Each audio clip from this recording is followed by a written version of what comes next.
Kia koutou, no mai, haere mai, welcome to this meeting of the Cromwell Community Board. I'd just like to acknowledge that it is Te Reo Māori, and that I am going to start with my mihi, partly to welcome Peter, our new. So, welcome Peter. Tēnā tātou katoa, ka nui te koa me te hari ki te tūtaki i a koutou, nā mihi nui i a koutou katoa. I te atua, tēnā koe. Kia papitua nuku, tēnā koe. Kia ranginui, tēnā koe. Taraputa te moka, o kaurau, o mahao te awa, o Ngāti Pākehā, o Pelt, o Viking o Kuiwi. No England, ahau, engari, ko te Wairere Cromwell, and no ana inaina. O Anna Harrison, toku ingoa. Welcome to us all. I'm Anna Harrison, chair of this community board, and I'm also principal at Goldfields Primary School here in Cromwell. E mātua Peter, tēnā koe. Nau mai, haere mai. Welcome, mātua Peter. Haere mai ki te whare tēnei, the Cromwell Service Centre. We might need to do something about that. Yeah.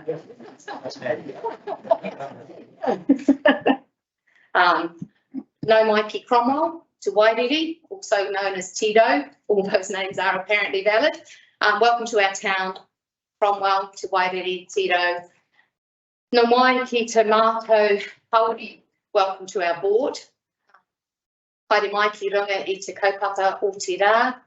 Ka ranga mai ki te kaupapa o te rā. Welcome to the work that we'll be doing together today, and of course in the future we gather together today to work as one, as a team on our board. Nō reira, tēnā tātou, tēnā tātou, tēnā tātou katoa. Good. Right, and that takes us to what we actually came here for. Welcome everybody. We have no apologies today for our meeting, but we do have Neil having joined us online, so just be aware that he is there in the background. So if you hear voices, it's not something going on for you, it is Neil. So just to acknowledge that he is present at this meeting today.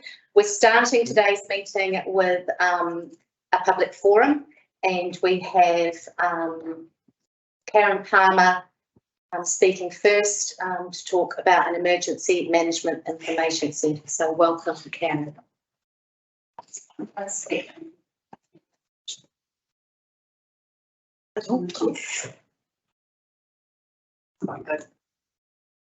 ora everyone. I'm Karen Palmer. I am the manager at Cromwell Community House, and I'm also a coordinator for neighbourhood support in Cromwell. I am going to read. I think it settles my nerves. Cromwell Community House, formerly the Cromwell Resource Centre, has been supporting the Cromwell community for over 20 years. On average, we have interactions with 1,000 people a month, and in 52 different health and wellbeing organisations who use Community House to meet with Cromwell clients. We have another 33 support organisations that we support through referrals and sharing of resources. So basically anything you or your whānau need support with, we are your one-stop shop. So please call in and see us and catch up with what we're doing. In March this year, we were contracted by Cromwell Neighbourhood Support to act as a focal point for the services that they offer. This is building a connected, safe and resilient community. We also have strong connections with the Cromwell Community Patrol, Lions and Rotary. In August, we had a meeting with Jackie Lambert from Emergency Management Otago. Jackie's role covers a huge area, Wanaka Town, Cromwell and everywhere in between. She is in the process of working with each of these centres to ensure that we are ready and resourced for an emergency event. As part of this consultation, each area will be provided with a community resilience guide specific to their own areas. This will replace this one, which is very outdated, and it has space in it to provide information that's locally relevant to the area. And it will be supported to set up a community emergency hub. The guide has key information for everyone to strengthen resilience by managing risks, being ready to respond to and recover from emergencies. It then enables, empowers and supports individuals, organisations and communities to act for themselves and others for the safety and wellbeing of all. The community hub is a place for the public to come for information, reassurance, to have a hot drink and to meet with each other and talk. The community emergency hub can be open to support people who have been affected by the event. Using their discretion, a community response group can open a community emergency hub to meet their local needs. Community emergency hubs are not for overnight stays or delivery of a formal welfare response. In this guide, it identifies the key roles that are needed in the hub. So we have a hub coordinator, an information coordinator, a public information needs and offers, a wellbeing support, communications, reception and facility maintenance personnel. Why I'm here today? Well, Jackie has informed us that they are in the process, and I think they may have already completed, setting up a memorandum of agreement with the Presbyterian Church to be our community emergency hub. What we would like to understand is how and where the Cromwell Community Board fits in the human resourcing of this hub. How do we identify the key role players for the hub? What other resourcing will be required? How will information about emergency preparedness be circulated? And how can Cromwell Neighbourhood Support and Cromwell Community House help?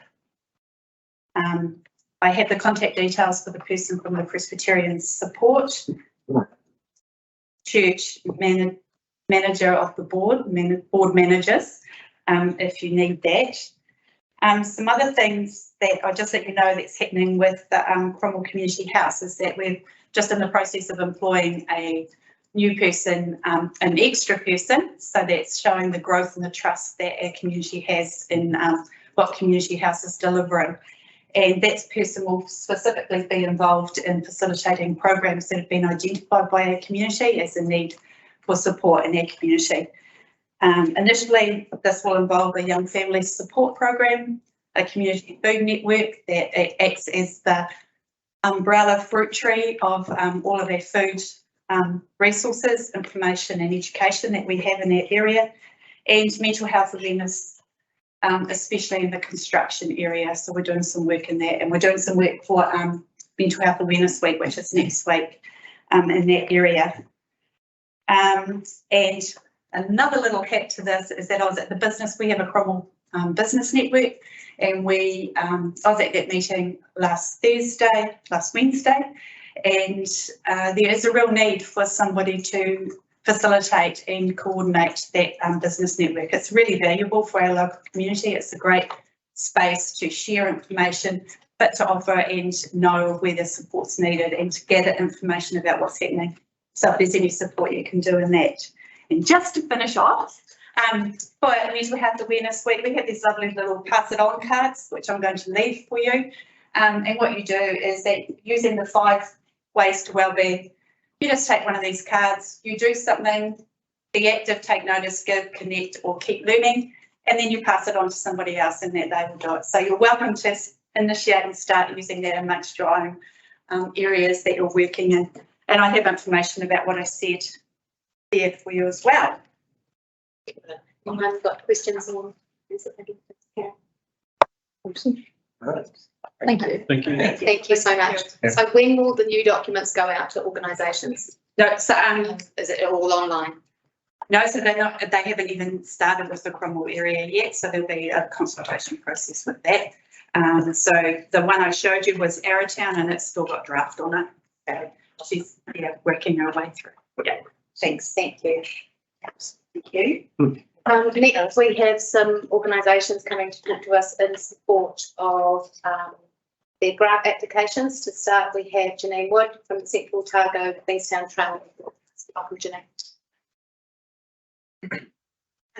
Thank you, everyone. Thank you for a chance to speaking to you. And yes, I'm in here this time in my capacity as a Chief Executive for that trust, who have just recently changed their name to Southern Lakes Trails, which is hopefully a bit less of a mouthful. Our trusts are the ones that are working on building the network of trails in the Central Otago region, and primarily it's to link all the great rides that exist here. So you know that we built the Lake Dunstan Trail, which has been more successful than we ever imagined, and it's now the 23rd great ride in New Zealand.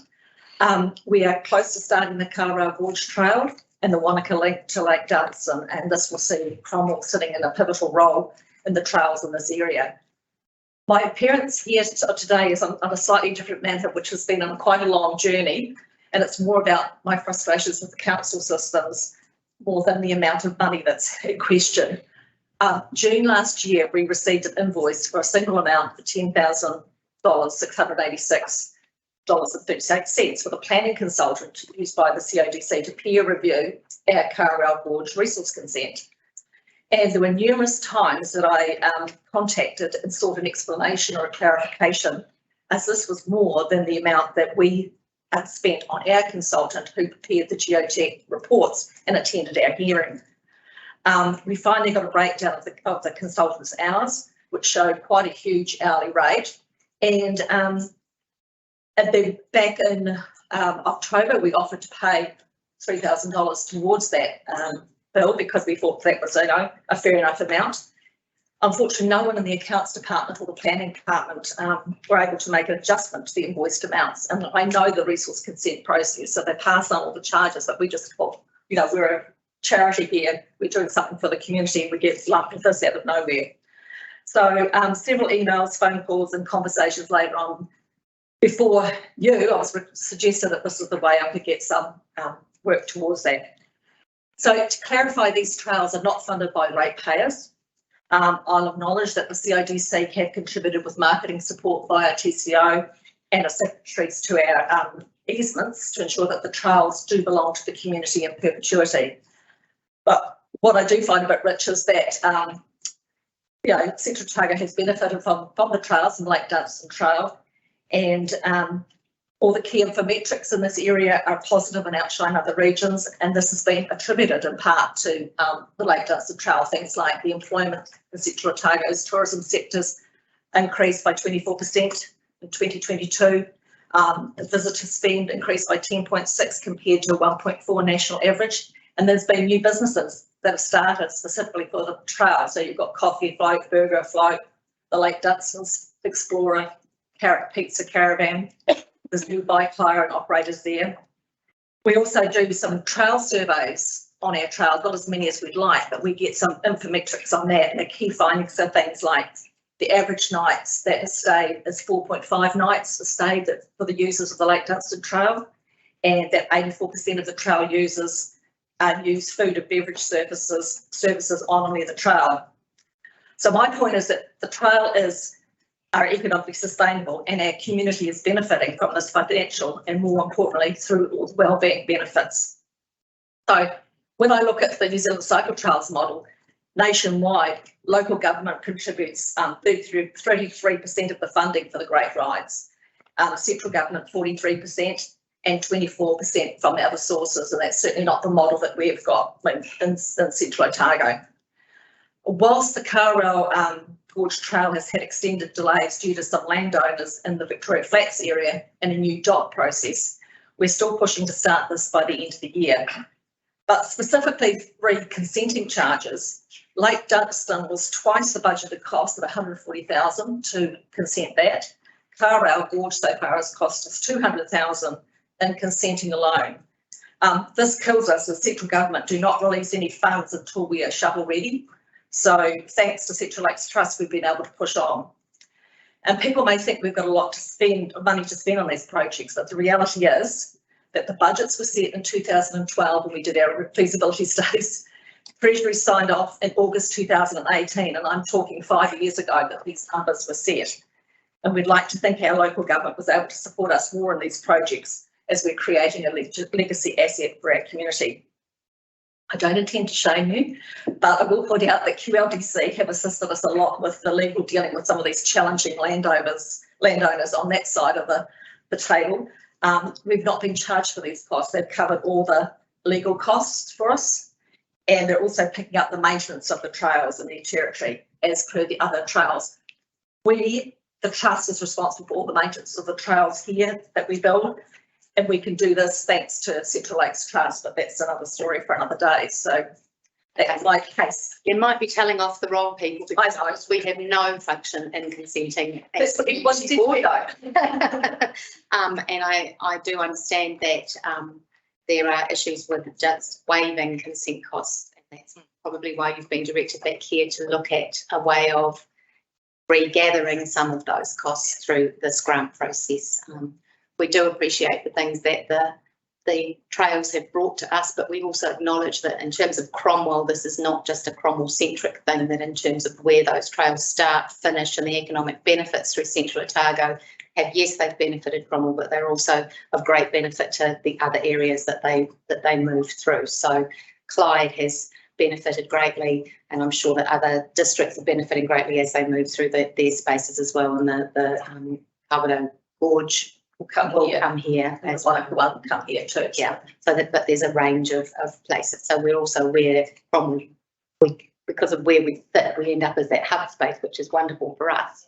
But we are probably one of the smaller of the communities in terms of where we sit as a community board in the big picture of QLDC with Queenstown, Wanaka, and BODC with the whole district. So we're one part of that puzzle in your conversation with us, and we're greatly appreciative of it, but we are still a small town and we're a community board with limited funding for grants and doing those things. So what I wanted was an answer from someone. Yeah. And even when I made an offer to do a part payment, no one could answer me on that. Yeah, So, like it. Yeah. So it's just sort of, this is where I've ended up, is here. I'm lodging a grant a few months ago. Wait to see. So thank you for your time. You're welcome. Anybody else?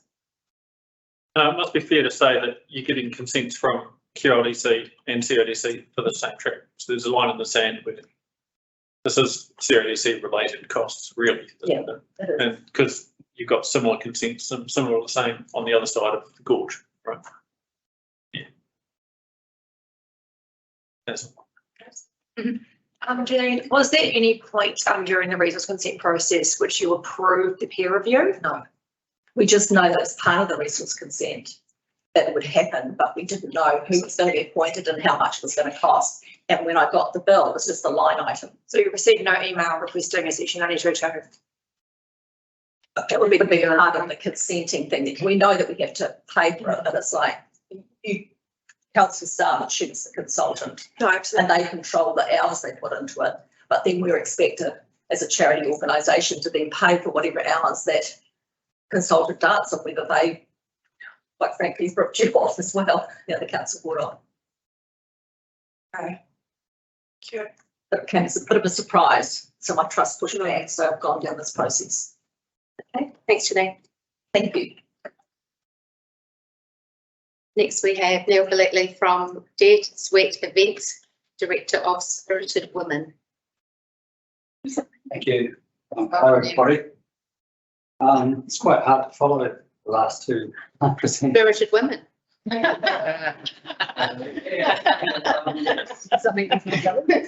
be honest, I'm not going to read from anything because I'm not a very good reader and speaker that way.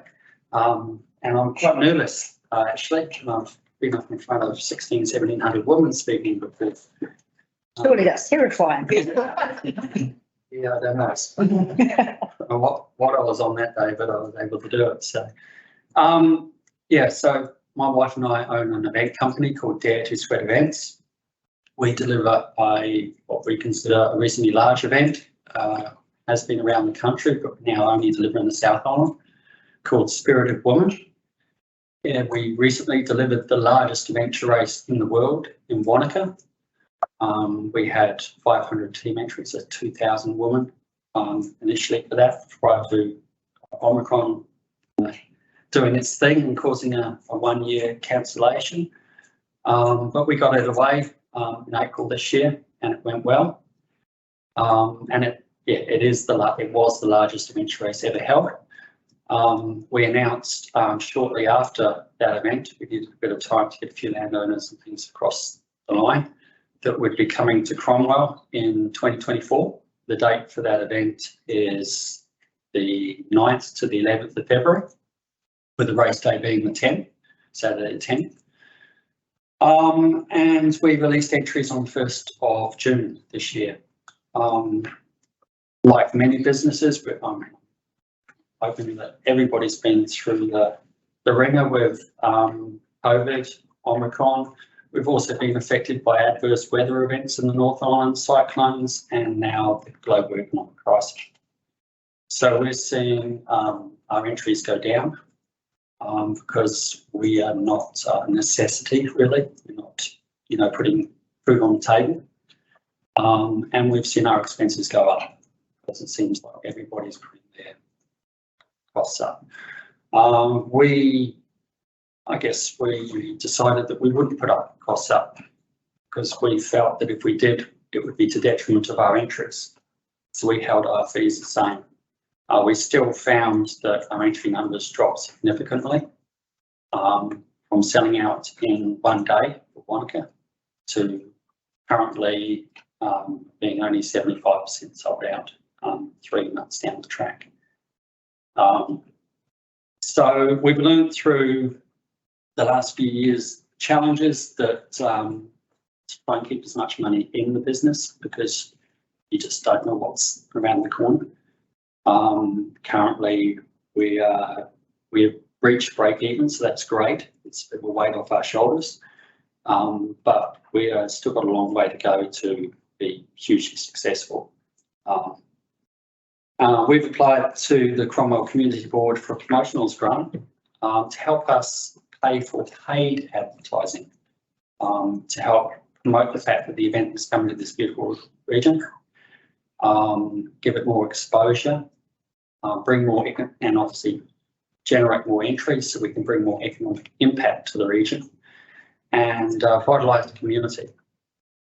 So we spend a large amount of our money with the local suppliers, contractors, organisations. We, like most events these days, volunteers is an oxymoron, but basically we call them marshals and we pay them an hourly rate. Everybody's paid, landowners, marshals as we call them. But we have little of that to work with to help boost entries beyond our reach, which is our databases and our Facebook and things like that. So what we'd like to do, or what we've done, is ask from the community board for a promotional grant of $4,000 to assist us to go out to a wider reach in New Zealand and hopefully help us bring more people here, show off the region. They come back for holidays and they move here. So I'm open to any questions. Yeah.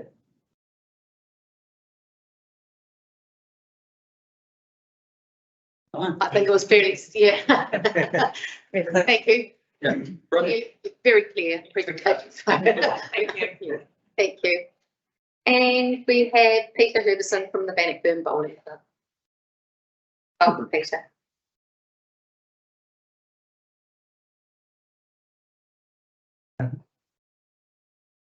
Bowling club seems to be increasingly for end of the year events and other things as well. We get used for the Bannockburn Greek Day, and recently we've been used by a church group who couldn't use the Bannockburn church while the hall was being used for the fine production. And last season, different events that people paid to come, the three free ones. So and that's many more than the previous year. And we currently have a very cramped old kitchen, and we decided that we needed to upgrade that, and so sort of plans to do that, and we have a quote of just under 140,000 for the building and the interior of it and all the appliances. So we have so far, and this is more recent than the grant that I put into you, raised 120,000 towards this, and we need to raise the other 20,000 before those people will release funds for us. So someone suggested we applied to you, so we've applied to you for some of that remaining money. Well done on raising $20,000. I thought we'd done one. It's no mean feat. Very impressive. Thank you for that. Yes, I hear a lot of people who use your facilities for their end of year work dues and the like. So anyone else got a question? It's an excellent venue. I can second it. They really enjoy it. And so will an updated kitchen, will that give you the opportunity to rent that out to groups who want to use a commercial kitchen and things as well? Yes, and I think it'll increase the number of groups that we are attracted to. Quite often they come and then they go to the Black Rabbit or something like that for a meal afterwards, but they could do the whole thing. Although, you know, supporting two local organisations isn't a terrible thing. So. Thank you so much, Peter, for your time. Thank you. That takes us to page 7 and the minutes of the previous meeting. Over in the seconder. Thank you, Sarah. Thank you, Bob. All in favour? Sorry, and I didn't move the apologies because there weren't any, but can somebody second the apologies? Thank you, Mary and Cheryl. Oops, I have to keep on poking and get those things. Not the best. Next, we move to our declaration of interest. So just a reminder to right lines.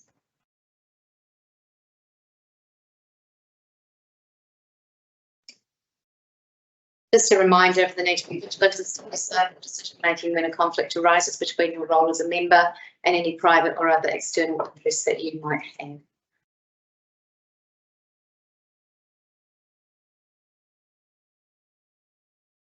At the time, yeah. Yes. Thank you. And then that takes us to page 15 of your agenda, to the community and promotion grants applications for this first funding round.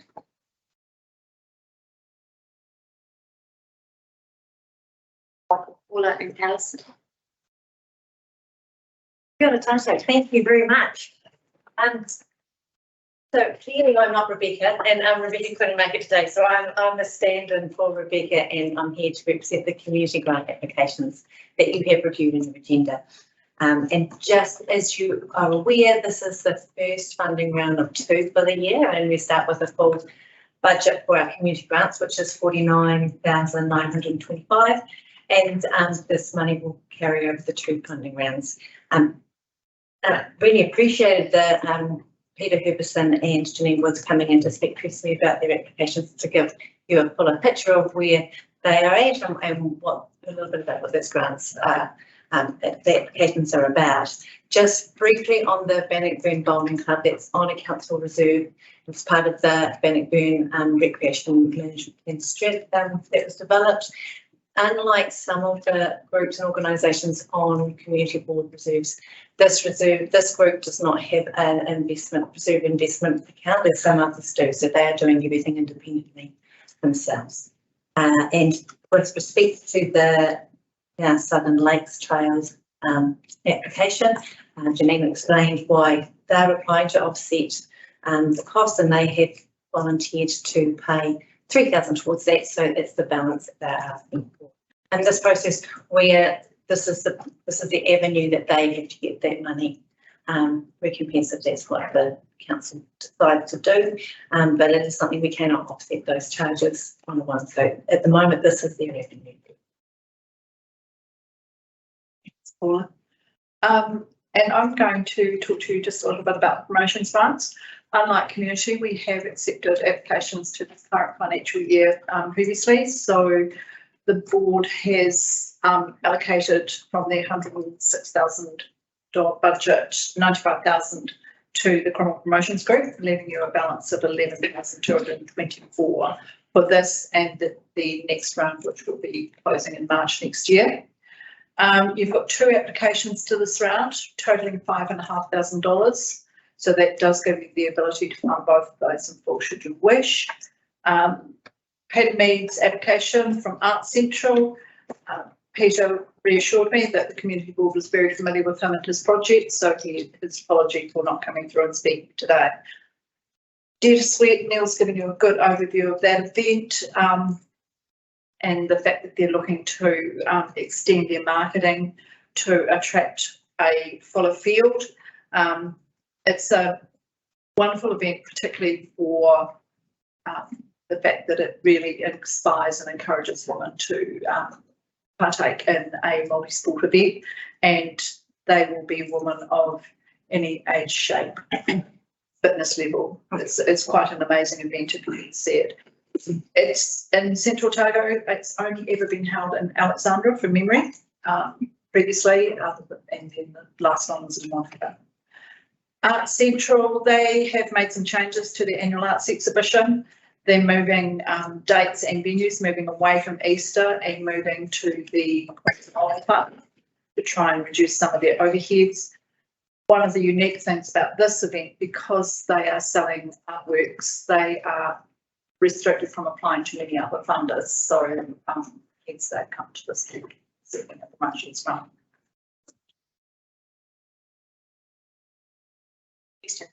Yeah, I have a question about the application from the Bannockburn Bowling Club. Excuse me. Peter mentioned that part of it is to provide a commercial kitchen, if you like. The fact that it's on reserved land, does that preclude that commercial kitchen from being used by an outside person? No, but we do have commercial kitchens in some of the facilities currently.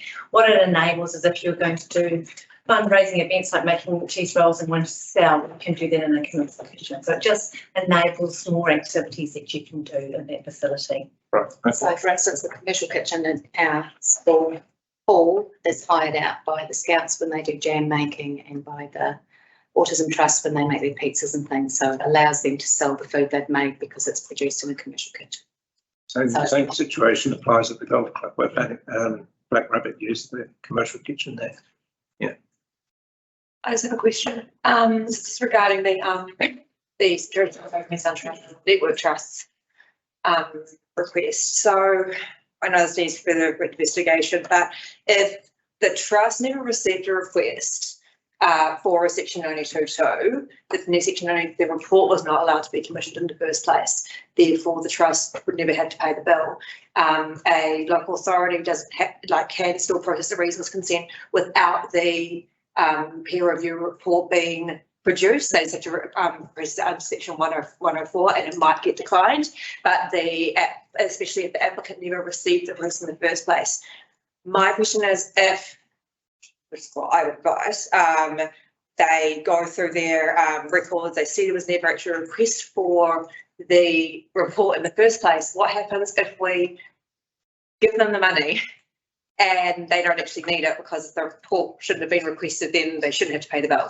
So when we apply for a grant and the approval for the grant is made, the grant is for an activity view. So this grant, if you decide to approve it, would be for offsetting the cost. If there was no cost, then the grant doesn't need to be drawn down, or if they have drawn it, I mean, it normally get drawn down once that cost is incurred. So we would have a resolution to support either asking for that money to be paid back or just to say, look, At least has got some further information on that. Rapidly been typing away just as we've been having this conversation. So, Mary, to your point, so this was a joint application with QRDC, and so the planner from QRDC had done the request, not directly from us. As had done that liaison, not us. So the request was legitimate. Yeah. We, to try and avoid that duplication, we've said, okay, we appoint you as the planner to do the liaising. Any costs associated with CODC, obviously we'll pass on out. You did the liaison on behalf of, and this is back in 2020. No, I imagine it was. I think she received three. But it wasn't received from CODC, it was received from QLDC. Yeah, on behalf of both. Yeah. So just a question, Lee. Yes, ma'am. Further, what Mary was saying is that if the applicant in this case wasn't told that this cost was coming their way and it came from left field, that's what I think I heard Janine basically say. Is that likely? Because that doesn't say much for the process of the consenting authority. Absolutely. It doesn't appear that that's necessarily correct from what I can see of the representatives in relation to the applicant were liaising with the planner that was jointly appointed between CODC and QLDC. Does that make sense? Yes. So the two councils have jointly appointed with the short form agreements to have a planner from QLDC liaising with the applicant's representative. Yeah, I'm just wondering here if it seems to me is that we could consider providing a grant for something that may end up not being required because someone got a process wrong. Is that likely? I'm not. It doesn't seem to me that the process was incorrect. Is what I'll say there. Okay. Is this really a QLDC issue rather than a CODC issue? I think there's a conversation with QLDC, but what I'm saying is, Cheryl, is that I believe that the process has been followed, but it may be that an expectation was that it was an email from CODC in relation to this, but there was a joint application in relation to QLDC as well as CODC, and the communications would have come from QLDC. They have not understood that. That may be the case. I can't speak on behalf of the applicant from that perspective of their representative, but just in what I'm seeing here, that's what we've done in trying to simplify that process to do it as economically as possible. It should be easy to find out if QLDC communicated to the applicant that there was going to be a peer review and therefore there'd be a cost. Absolutely. I just don't know if I can do that in the next 30 seconds. Yeah. So my gut feel would be say is that rather than go down a big long path of providing a grant that may or may not end up being required, I would be suggesting this one here. We say, well, it's dragged on for a while, but long is not going to hurt, and leave it on the table until we find out whether there's some other actions required. Yeah, I agree that we just make sure that the process has been correct, because if Mary's scenario is what happened and they weren't made aware of that cost, then, or provided the correct information around that, then there's a different issue there. Yeah. I might add to this is the first of two funding rounds. So if you were to allocate money to this project and it was not needed, there will not be a draw or request on that grant fund through till another 6 months' time. So you have got time to, if that grant was ring-fenced for this organisation and then it wasn't needed, it will still be then available for the next funding round. My preference would be to not pay it until we know it's required to be paid.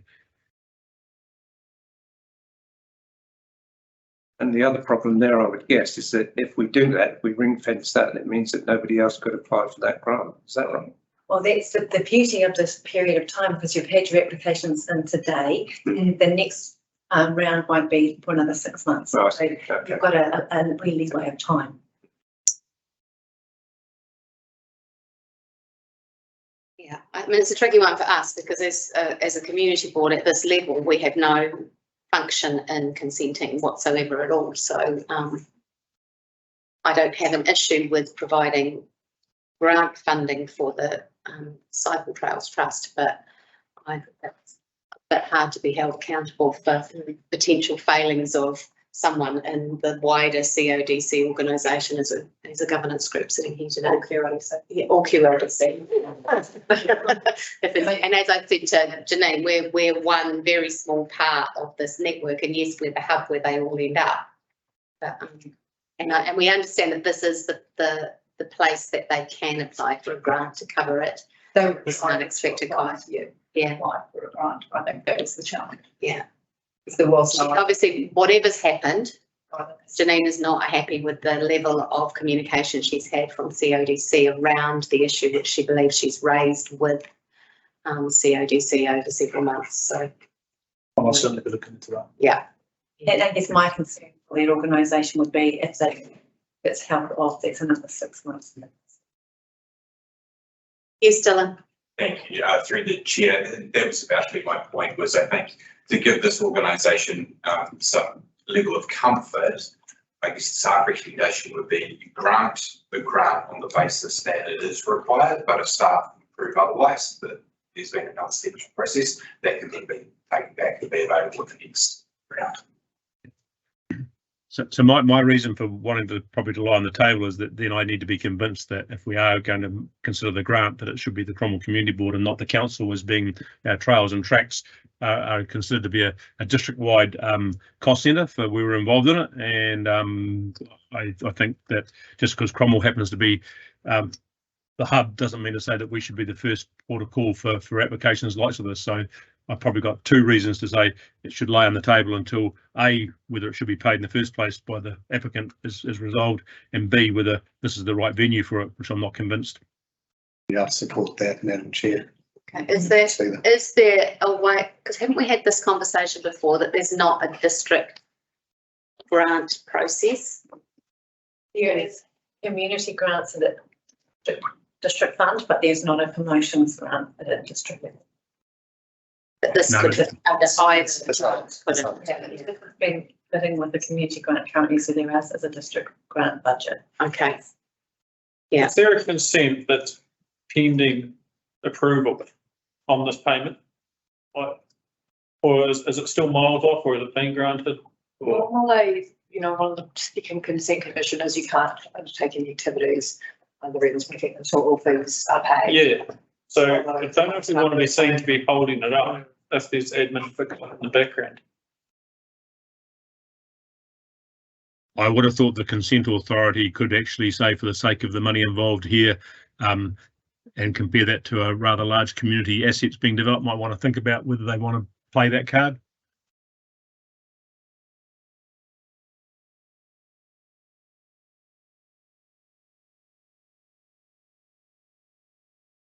Right. What's the feeling around the table? I think we can just, my thoughts are conditionally approve it, but we've actually got to do some decent background work to see whether it needs to be paid and whether it was fair and reasonable. I am concerned that this has come to us as a Cromwell community for a district thing as well. Then has been granted. It has been granted, so we're not holding anything up. No. Right, that changes. Realistically, this I think is a council issue. It's not actually a community board issue. And There is somebody trying very hard to reply to these questions online over here. Yeah, Ali said they were directed here to this funding, obviously branch, but our left hand's got to talk to our right hand as well. We're saying we don't think it's the right one. Somebody at a different table said if you want money, they've already got a level of unhappiness with us and our processes.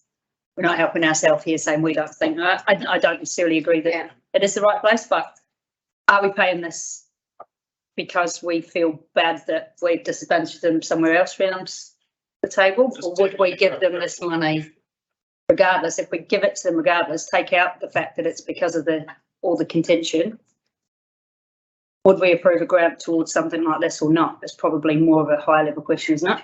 Yeah, but much rather spend it on kitchens and bowling pumps. Absolutely. But if that contention. But I think we can do both. Yeah. Yeah, we're very much in a position where we can do both. Yeah.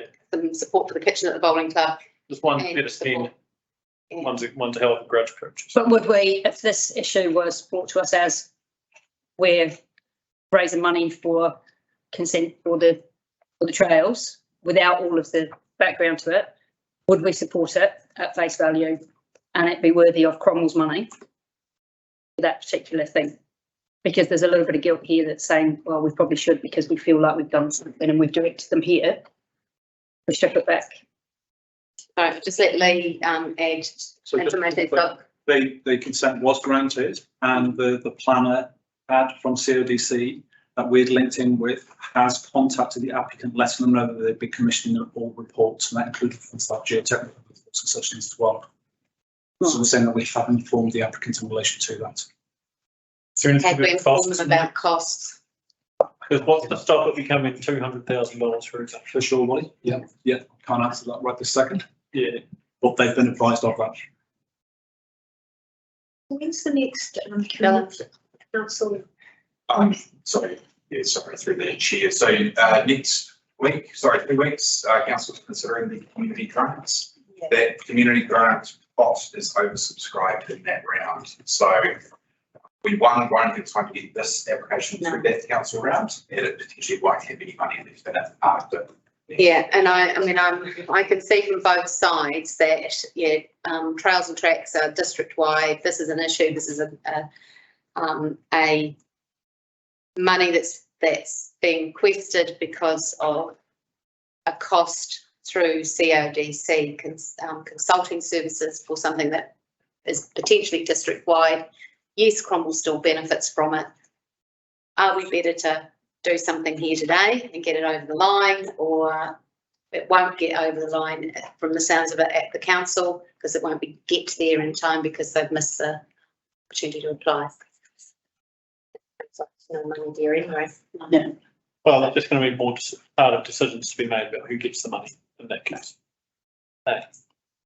Can I ask, do we know the next round, is there anything that's expected or a usually granted amount within that? Do we have any set aside that's earmarked there? For the Cromwell Community Board? Yeah, for the next round. Right, so potentially that money is available to give out. It's not, okay. So that. And again, if this grant's not approved, does that amount carry over to the next? It does. Right. Okay.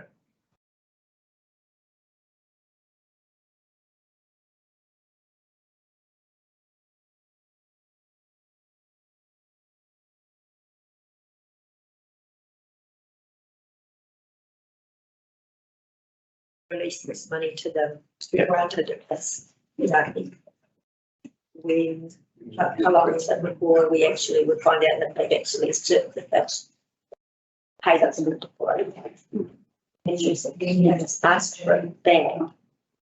It's quite, it might be a league question. If they've got something, I don't know, they're. Approved. The timeframe, when would this, they've had it approved now, haven't? Yes. And they've had the invoices during last year. So it's good to go. Was it June last year? We had interest. But there was a lot of email backwards and forwards about where the hell this cost come from. And I think also included in those emails was a direction to come to the community board, and it will be approved. Why would they direct them to the community board? Sorry, I was just where I look. It's because that's a genuine cost of council, and so we cannot be not reducing our fees. So the only avenue they have then is to come and ask for a gift from council to offset that. So it's this thing that we have at the moment. To be transparent, this is the way we say, hey, we're going to gift you some money back to offset the cost of that service.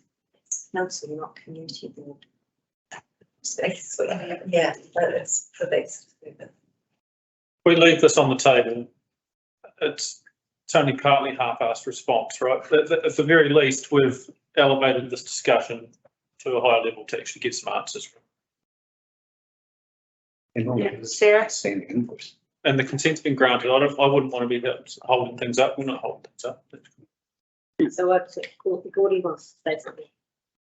Yes, so I just want to clarify, trials are funded through Cromwell, TV and supports Okay. only, and that's funded to a grant, a testable grant, but that's only for existing tracks. Right. So it's not funded district-wide, it's funded by those three wards with impacted by Kluka River. So that's why. Okay. Okay. So it's 3/4 of the council funded.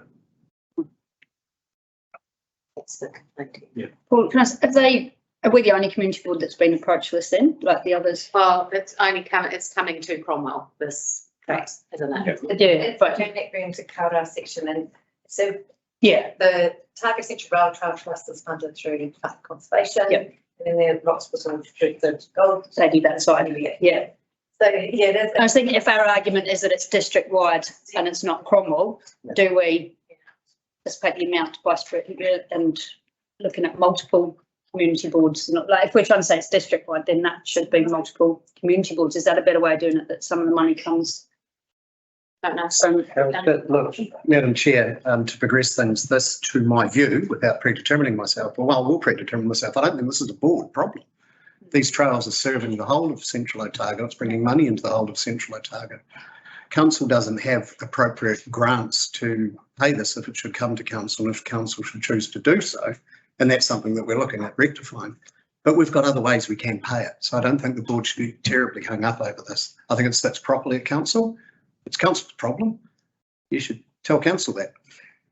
We might, right? Because otherwise, you know. Right from Janine's Yeah. presentation, there's a problem with something that's happened along the way here that seems to have landed in our laps. Yeah, we don't feel like we're responsible for it. Look, I don't. I don't think that if this is the only way that money can be granted, I don't think that we've got an issue with that, but I think that we would like a bit further investigation done about what's actually happened and to leave it to lie until that investigation's been done. It doesn't prevent them from carrying on because consent has been granted so the work can happen, but it means your bill won't get paid and they won't get the money at this point. So it's council's bill that's not getting paid, right? Yeah. Yeah. So we're not going to sue them, No. are we?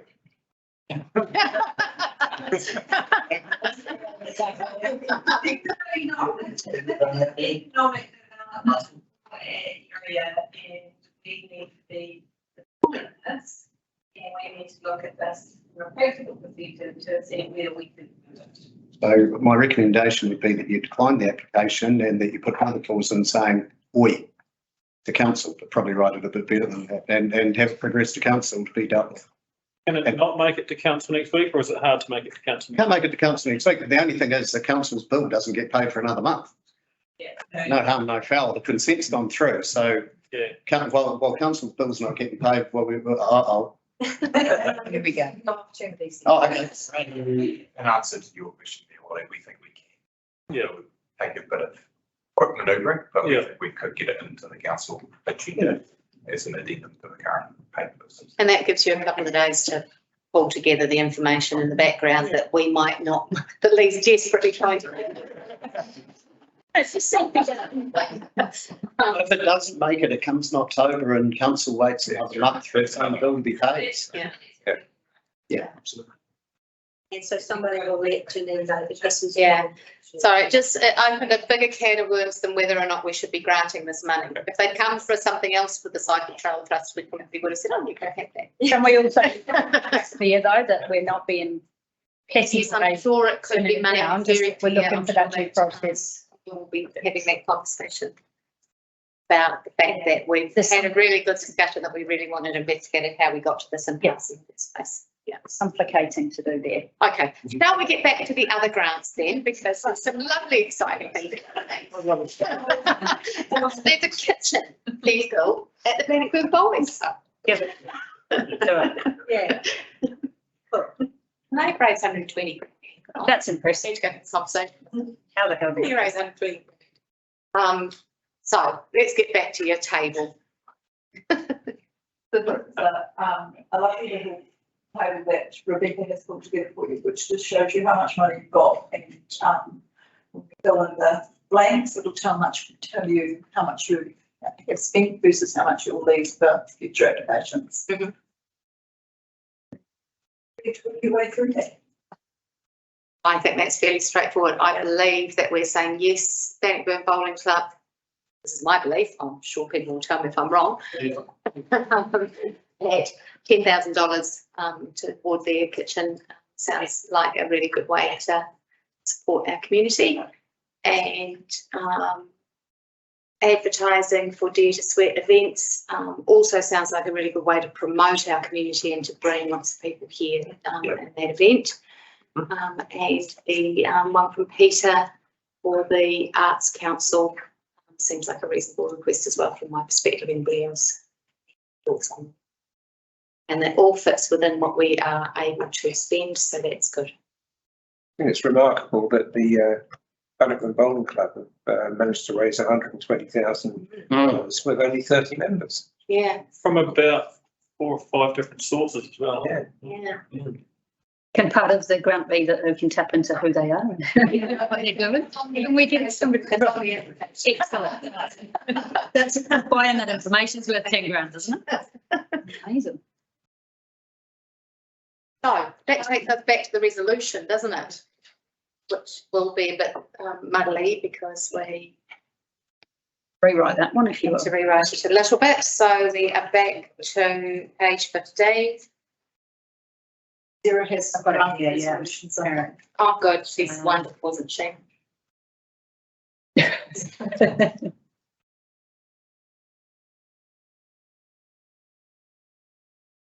On page 15, it says that the Cromwell Community Board, I'd love to put all this aided, super, receives the report, sets the level of significance, allocates $10,000 to the Bannockburn Bowling Club towards the cost of a new kitchen from the 2023-24 community grants budget, allocates $4,000 to do sweat events for marketing and promotion of the February 2024 Spiritual Women Adventure Race. I'm wondering if it's how hot it's going to be in February. That's why they do it. Yeah. They're mad anyway, so. Oh, okay, so most of the budget. Allocate $1,500 for Arts Central towards the cost for advertising and promotion of the exhibition venue hire and display matters at ACE 24 from the promotions grant. Declines the application for $7,686 to the Central Otago Queenstown Trail Network Trust towards resource consents from the 2023-2024 community grants budget. The board notes that. Does it need to say more than that? The board notes that there's further investigation.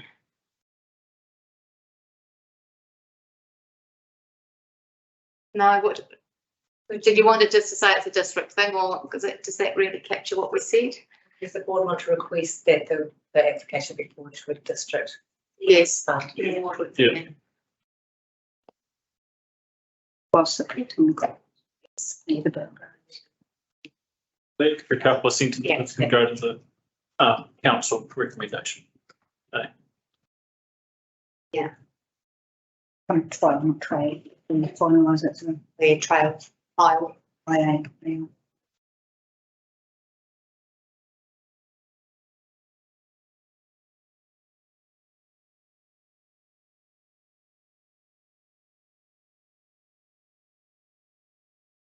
Okay. Mover and a seconder. Any further discussion? No. Thank you. All in favour? Right.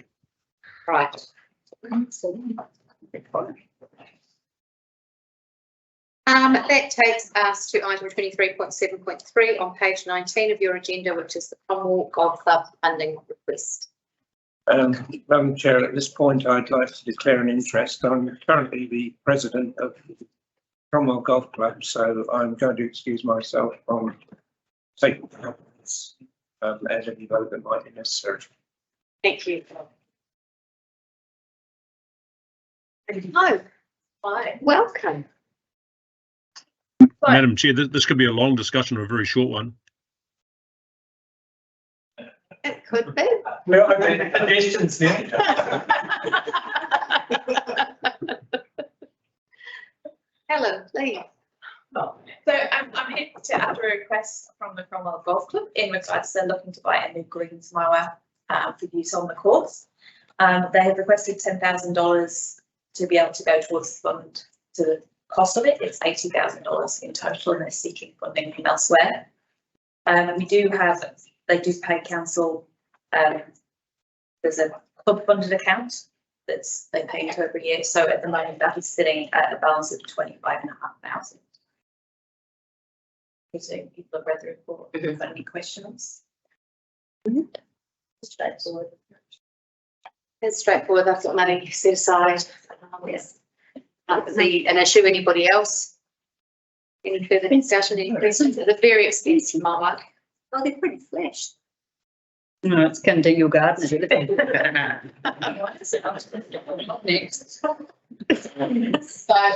everybody's happy, let's go to the recommendations on page 19. A, receive the report. B, recommend the report approves funding of $10,000 from the Cromwell Golf Club Fund to assist with the cost of a new greens mower. And C, directs that this funding be subject to the provision of a copy of the invoice for the new greens mower. Wait a second. Thank you, Sarah. Thank you. Oh, 2 seconders. Wally's name on the agenda, on the minutes. All in favour? Aye. There you go. It was a very good.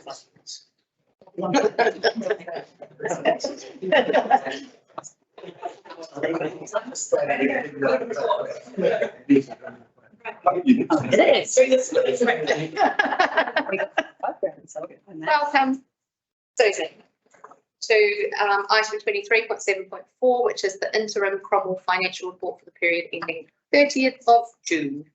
So I just reiterate that it is interim and there's still some things to be finalised, which is particularly around probably the most major thing in your financials is the lead sales, and that's still being actually confirmed at this point. So I'll take the report as being read and take any questions.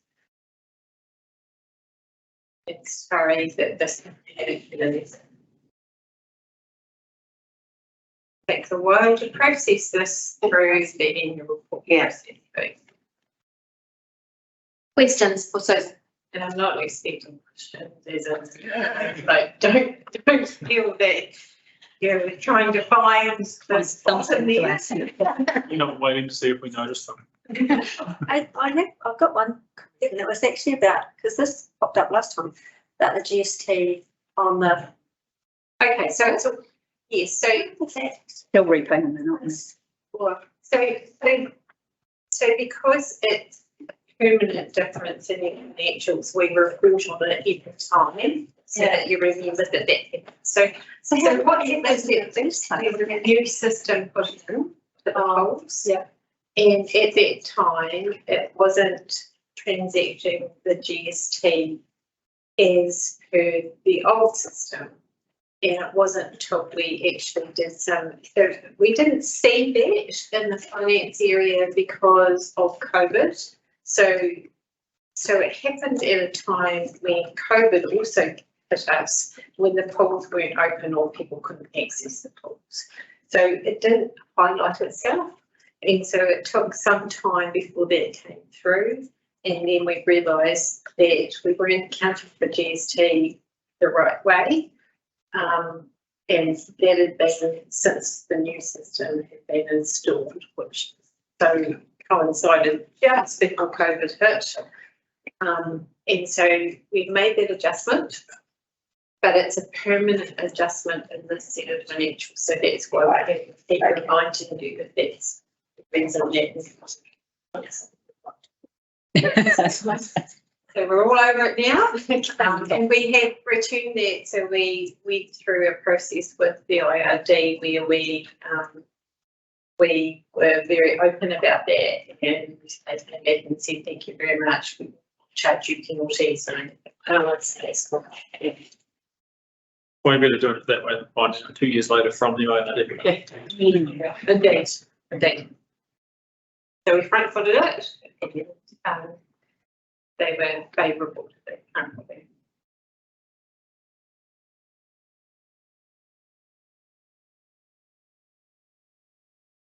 That takes us back to page 26, and the recommendation is that the report be received. Mover and seconder. Thanks, Sarah. Thank you, Mary. All in favour? Right. That takes us to item number 23.7.5 on page 82. Mental. Oh, thanks, Ariana. I've been quite busy, but a lot of the busyness hasn't actually necessarily been in Cromwell.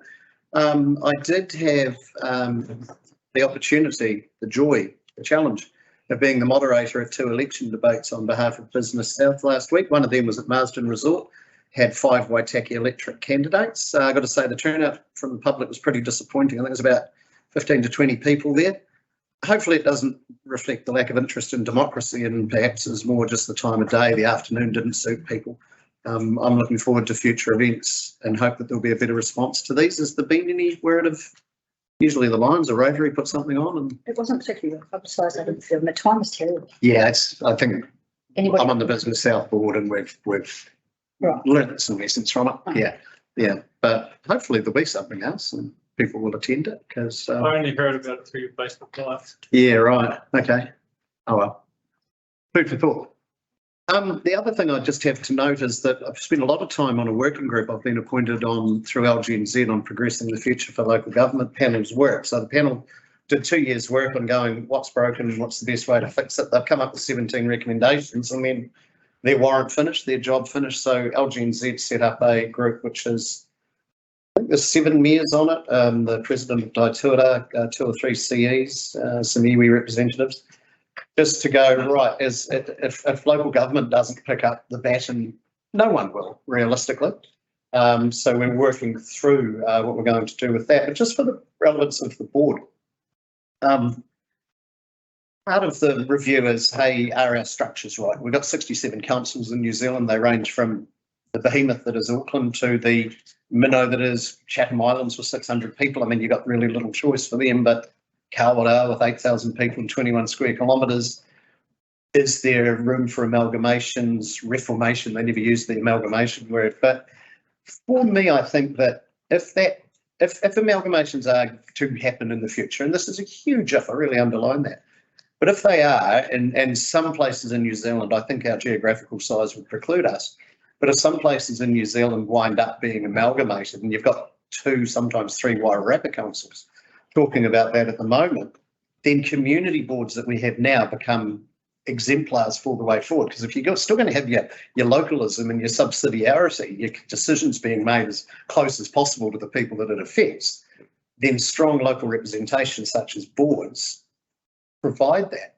Now around New Zealand, if you take Auckland out of it, because they've got their own unique local board structure, 39 out of the 66 remaining councils have community boards, but only 11 of those, so 11 out of 66 have boards such as Central Otago that covers everybody in the district. So you have, I think, there's the Wanaka Community Board at QLDC, for example. They only have the one. So what I'm saying is that our community board structure is pretty much potentially an exemplar for the future in local government. That's something I'm taking in my discussions as part of that panel is, well, here's a way to look forward at this. And of those community boards, I don't think any of them would have the delegations that CODC ones have. I've never struck another mayor that hasn't gone, gosh, or gone, yeah, we do that. And none of those boards would have the cash or the assets that the Cromwell board has oversight over. So I'll just let you guys know. May well be the exemplars for the way things go into the future. So good luck with that. But I'm consistently glad and proud to be able to go forward with the way we operate things here and say, hey, this is something to think about, people. So happy to discuss those, or otherwise, Madam Chair, that's my report. Thank you. Over in a second for Tim's report, please. Thanks, Bob. Thanks, Cheryl. All in favour? Bye. My report is brief as well. I seem to have been running around in circles chasing my tail, but there's not a lot in my diary to report from community things other than things in the education realm. I hosted the regional kahuiako hui for Otago Southland league principals across all leagues and learning support coordinators a couple of weeks ago at Highlands Motorsport Park. Fabulous venue to host a meeting like that. We had 70 participants. We managed to get children from all 3 schools there to form in the mihi whakatau, and we had Kaumātua Darren Rewi joined us to talk about our theme was Tūranga Waiwai, our place, which is such a wonderful theme. This is such a wonderful place, and he talked and connected all the people in the room in terms of the stories of this place and the history of Cromwell, which was wonderful. And we had Cromwell Early Learning Centre also came and performed through the group, which was just wonderful. Lisa Lowry, who is the head teacher there, is doing some really amazing things, and it's definitely worth a look to see the wonderful work that's going on there and in our other ECEs. I've been at the Principals Conference the last 2 days. and listened to some really inspiring speakers, including a young man who was an immigrant from the Philippines to the United States as a 6-year-old who ended up in jail after getting involved in gangs, and is now Professor of Education at San Francisco University. Wow. It was really inspirational, along with a speaker from the Finnish education system, which was of course recognised very highly as being a very high performer in the world, who thinks that our curriculum in Australia's have too much of a focus on instruction and don't allow children the freedom to play, explore music, and to do those sorts of things. So instructionally, yes. That's what I said. We had some really, really interesting ideas and some things that I will be discussing over the next little while. I did attend the 2 PAGs, one for the Cromwell Town Centre, which I attended online, and one for the Cromwell Memorial Hall, just to hear that feedback from our design teams and from our financial modelling to see where we're at in those processes, so that we know when those decision-making moments will come for our community board. Seconded for me as well. Thanks, Mary. Thanks, Cheryl. All in favour? Aye. And members' reports. I'll start with you, Mary. Okay. I'll be most recent to latest. The 6th to 8th September, I attended the Resource Management Law Association conference.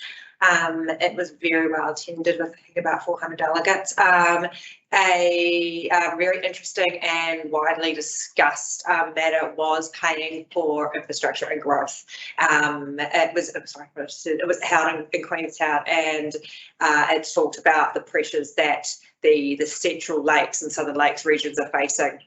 And Cromwell's definitely in that bubble, and referred to how now Cromwell is seen as the affordable housing suburb of Queenstown. It's not even it's almost just become Hobsonville to Auckland Central. And who pays that infrastructure? And the discussion about the contributions was also raised, because I'm not sure how many of you are aware, and much different scenario, but in South Auckland Jury, a development contribution for one lot now are around the 80 to 90k. I do what, 80 or 90? Look at me. That's for the jury centres. I mean, Auckland Council did build them a train station, and they're also building them a wastewater treatment plant. But yeah, still pay for your train tickets and everything. Yeah, but that's how much it's now costing to. Staggering. Don't get any ideas. Unlock, but they're still going ahead with that.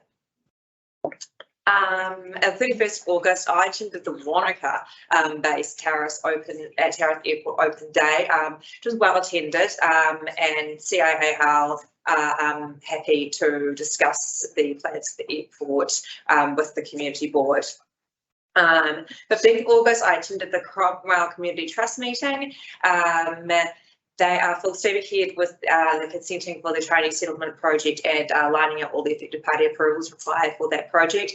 And they're also very excited about having a training settlement interpretation section at the museum. And there are going to be a series of panels which visitors can read, and they'll get an idea of what the settlements down on the water front will look like. And 5th of August, I attended Light Up Winter. There we go.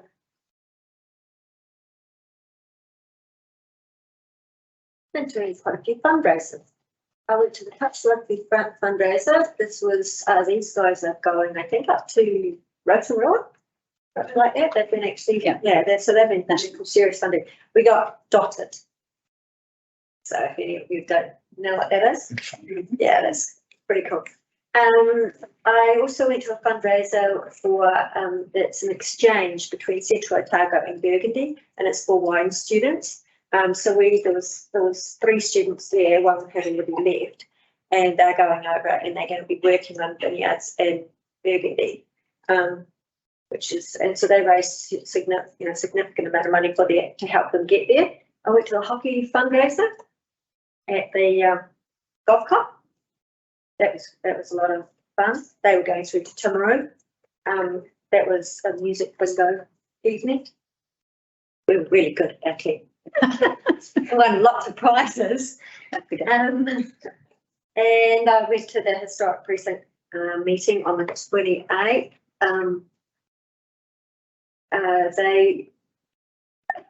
They're just continuing to, I think they've got a garden party coming up shortly, so that's what they're working on now. We went through Twisel. Oh, we did too. Yeah, we went through Twisel. That was really interesting.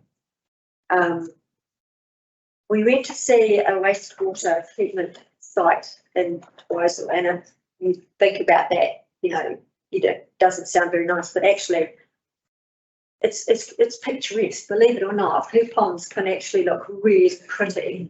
Yeah, it's good. And it doesn't smell.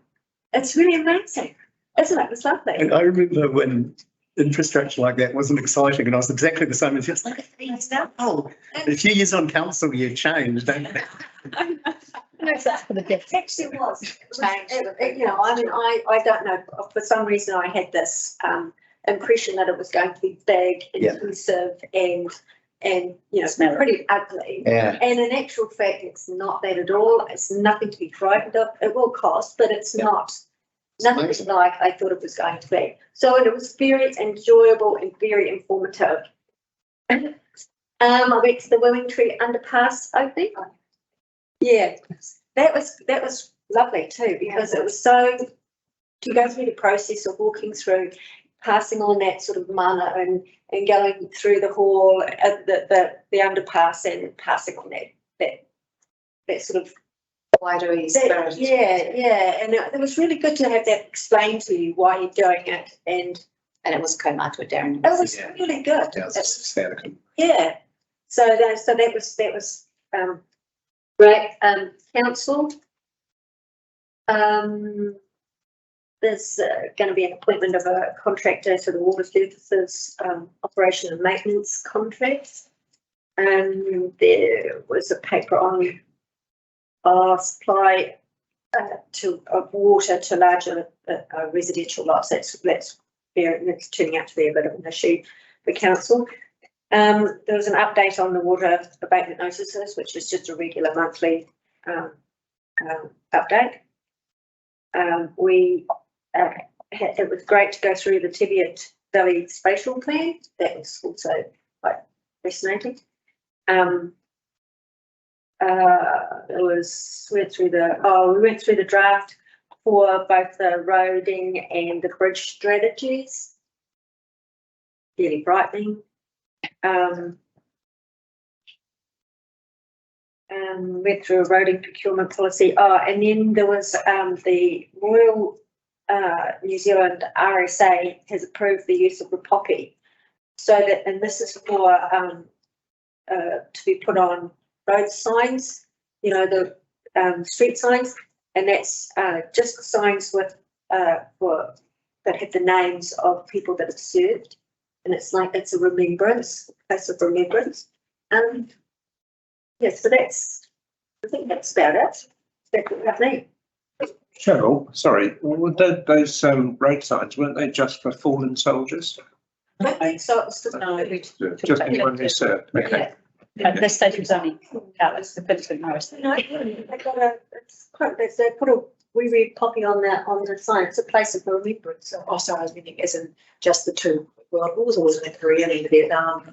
Oh, yeah, I've got a feeling. I'll have a quick look while we carry on, but I think it was the new service people. I don't know. That's a really good question. Yeah, so I don't know. Sorry, so the sign up to that.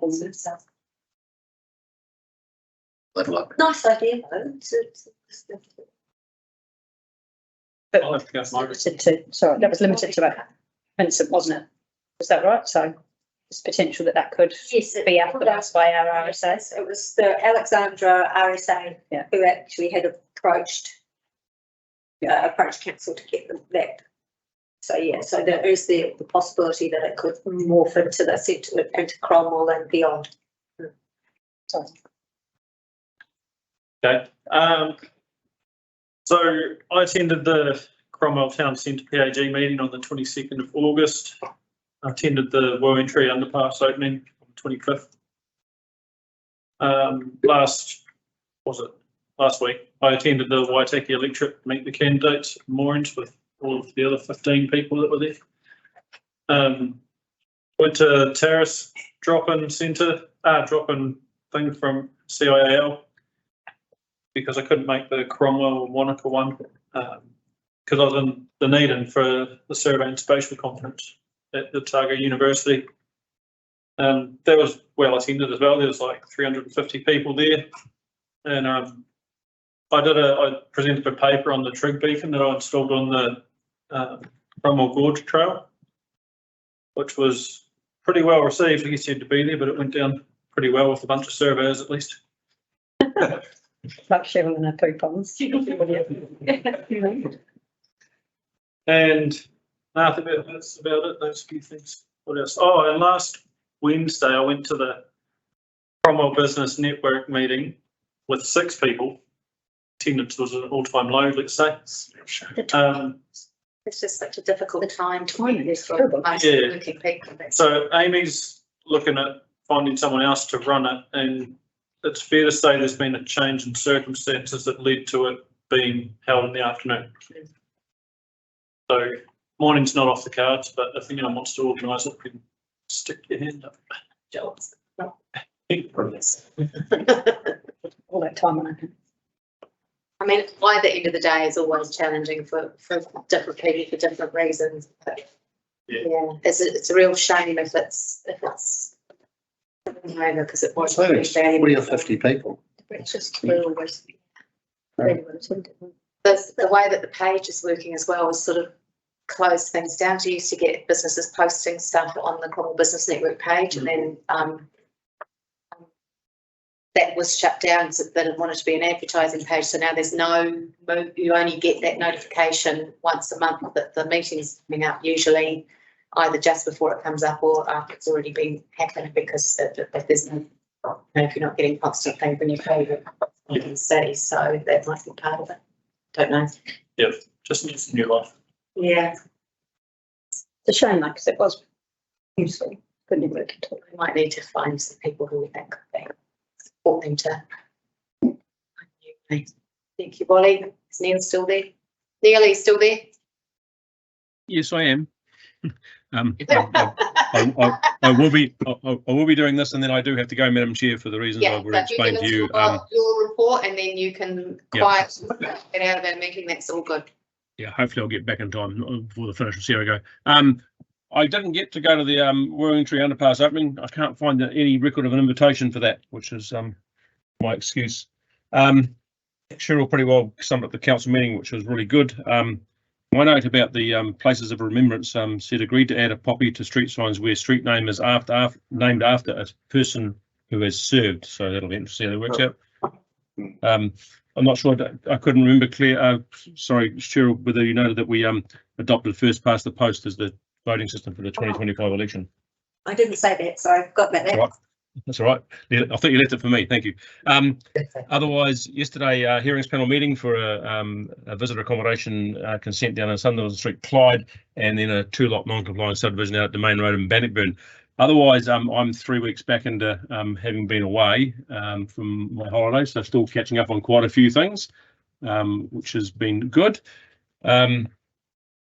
I will also note that I'm not sure if we had a board meeting. I was delighted to hear that the ombudsman had decided that the claim made about the council's processes around the Cromwell Memorial Hall project was not upheld, and disappointed that the time and effort that took staff and others to work through to respond to that.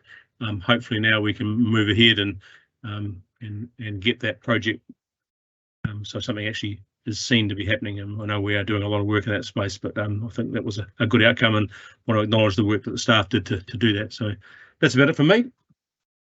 Thank you. Good luck with your next meeting. Yeah, cool. Thank you. Signing off. Thank you. Bye. Right.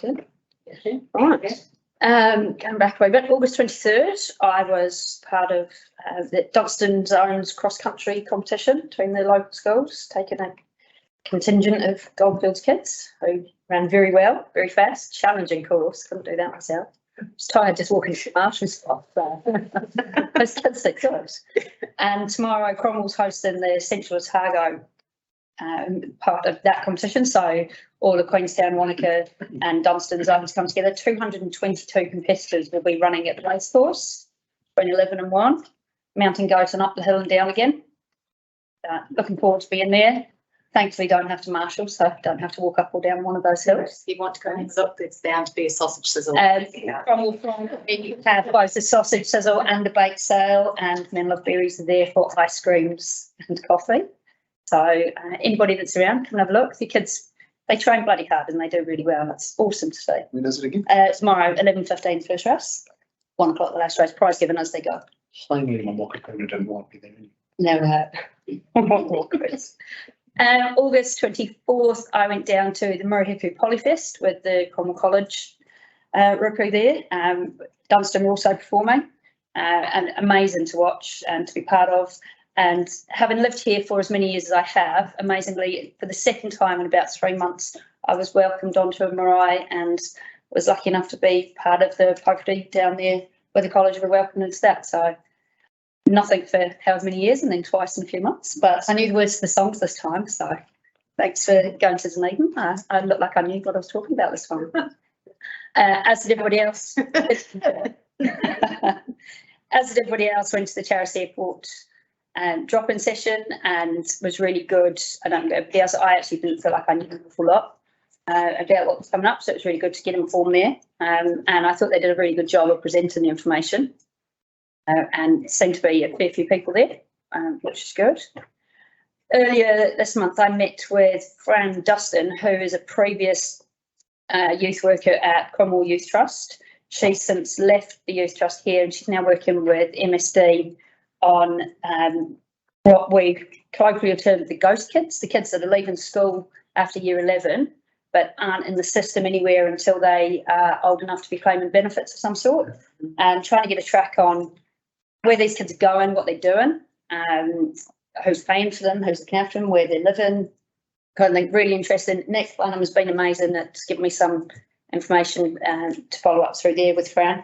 Hoping to, not quite sure who yet, but pull some people together there to have a look at what we can do to better support that. I think on a whole raft of levels there, you know, wellbeing and everything else, but really interesting. So these kids pretty much drop out of school after year 11 and we just know very little about them until they pop up in the judicial system or the benefit system or somewhere, which isn't great. So more information. Yeah, there's some really great programs going. So the kayak program that Dunstan and Cromwell, Dunstan Cromwell College is quite amazing in the work that they do, and they pick up kids who are concerned about sometimes as early as year 9. Yeah. And help to match them up through Polytech or employers who might be willing to take on these young people while they're still doing their literacy and numeracy credits through school and through the work that they're doing with their employers. Yeah. So there are some really excellent programs going on at the moment. The presentation that Jenna's got around the work that they've done and the success stories of the young people who they've placed in employment over the last few years is incredible.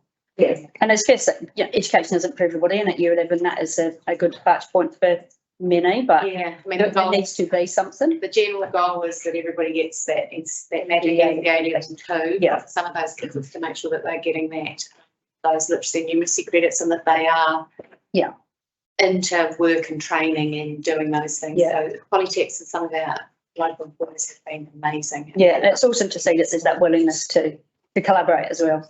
And Nick was great at getting some information and some people. Yeah, people like Fran are really important in that connecting and checking on where these kids are ending up. Yeah, absolutely. On the back of that, last night I attended a very confronting cyber safety for parents evening, which I say if any of you are available this evening that didn't make it to Cromwell last night, go to Dunstan tonight. It's pitched through the high schools So for, I know in Alex, that'll be year 9 up.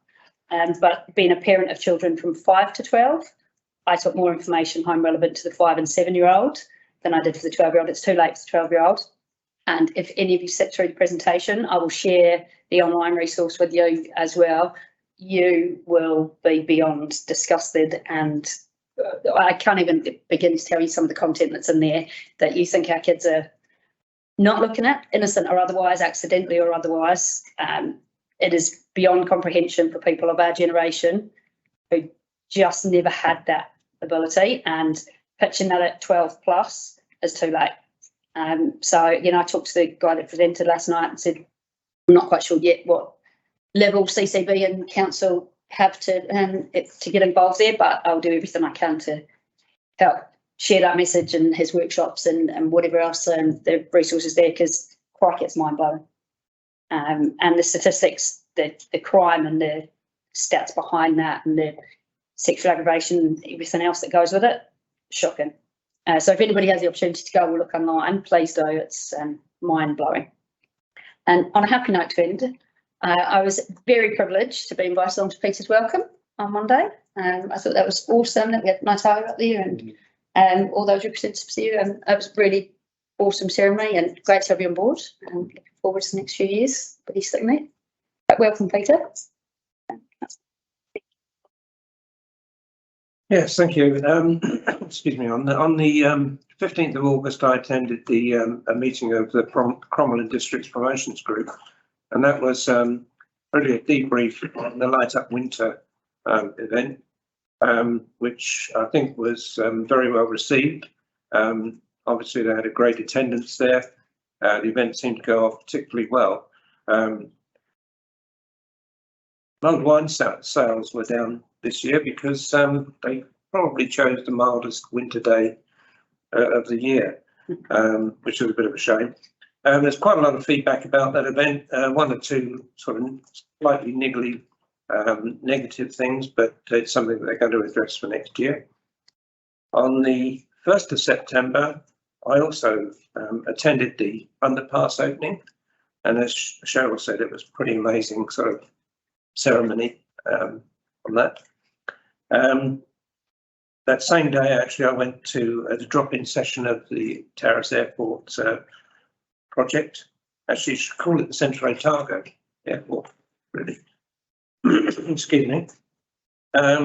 Also on the 1st of September, I went to a quiz night at the Cromwell Golf Club, which was organised by the Cromwell Newcomers Group, which was a fundraising event on their behalf, organised by Sharon Smith, who does an amazing job with that particular group, and others as well, actually. I also discovered then that I had another talent, but I'll talk about that some other time. Leaving us in suspense, is that the count? Yeah, that's it. Part of the quiz night was that I had to go into another room and we're given 20 seconds to draw a picture, and then my teammates had to guess what it was. So I discovered that I'm an artist. Good on you. On the 5th of September, sorry, I beg your pardon, on the 12th of September, it was 2 days ago, wasn't it? I attended the AGM of the Cromwell Rowing Club. Interesting enough, they've got a completely new group of officers of the club, and they're in the process of planning a fundraising event, which they're hoping is going to pay for a new boat for the club. That's actually it's a golf day at the Cromwell Golf Club, and that's happening in November. And that's my report. Thank you. Have a mover and a second if the leaders' reports, please. Yep. Then, Wally, Mary, thank you. That takes us to our next item on our agenda on page 35, which is 23.7.8, the governance report. Any discussion? What was the name of? Do you want me to mention that? Yeah. Yes, my tablet's gone down, unfortunately. It's not going to help actually, because it's not on there.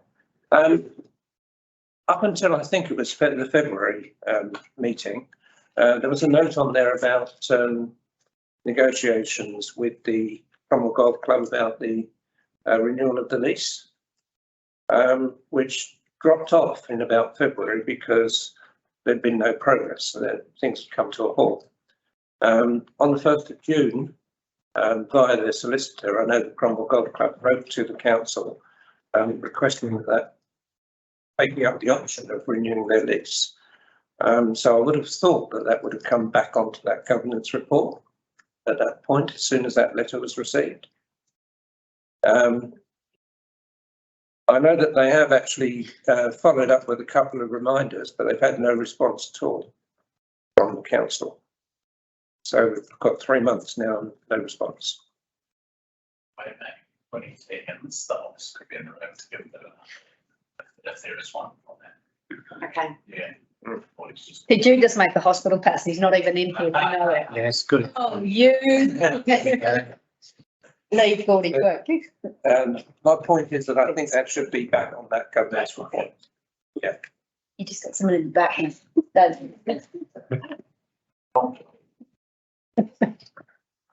Gareth, is it? Yeah. So Gareth, the question is around lease on the Cromwell Golf Course of the governance report. Yeah, so we haven't progressed in negotiations. The last sort of chats we had were negated to the fact that there was no interest to keep talking. We have got it on agenda to open those negotiations again, but at this stage, it's just a chat. The lease expires in 2043, and nothing else has changed. Is there a renewal? Yeah, there's a renewal on at the end of October, I think. Yeah.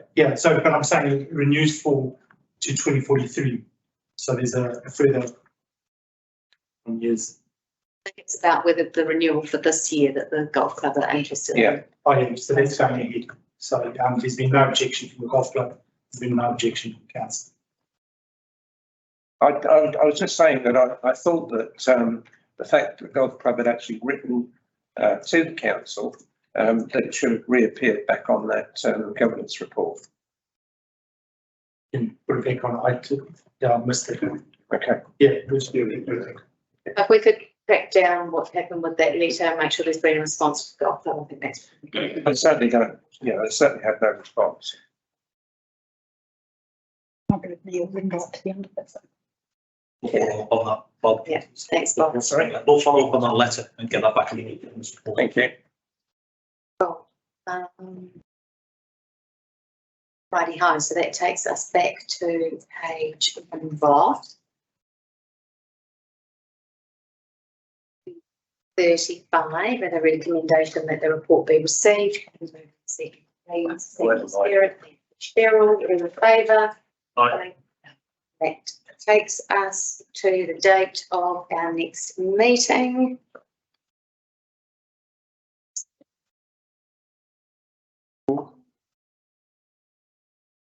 Which is on the 24th of October. Ross. And then we move to the resolution to exclude funding. Oh, is that down the bottom of that? Sorry. In French. Oh, no, it goes to the language is really quick now. Okay, so there's an additional resolution that needs to be noted that's on the agenda that Chris Wilkinson, Ed Jolly, Jess Sutherland and Sue Sutherland from JASMAC stay for item 23.7.9 due to knowledge of the topic that is to be discussed. So that's part of the resolution to exclude the public, which is on page 47 of your agenda. So the recommendation is that the public be excluded from item 23.7.9, the Cromwell Town Centre project, and 23.7.10, September confidential governance report, with that addition that those members of the JASMAX team are present for that meeting, for that part of the meeting. And have a mover and a seconder to move us over to publicly excluded. Thank you, Sarah and Bob. So everybody would like to take a 5-minute comfort break. Worth noting that next meeting's the Tuesday of the Labour weekend. Um,